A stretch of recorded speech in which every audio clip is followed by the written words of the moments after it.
A pre-filter serves as a first line of defense for water purification at your home. It is very necessary to clean a filter mesh of the pre-filter after the pre-filter is used for a period of time.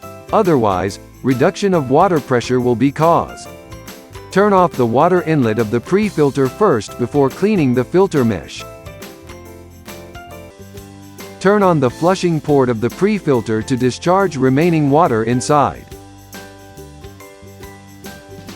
Firstly, unscrew the filter housing with a spanner and take out the stainless steel filter mesh. Then, hold the filter mesh, and flush the filter mesh under the faucet while cleaning the surface of the filter mesh with a soft bristled brush to clear away impurities on the surface of the filter mesh. At last, reinstall the clean stainless steel filter mesh and screw the filter housing.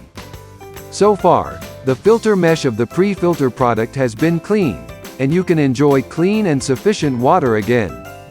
Besides, in order to guarantee you can enjoy the purified water all the time, we recommend you to flush the pre-filter once every 15-30 days and clean the filter mesh once with the brush every 3-6 months.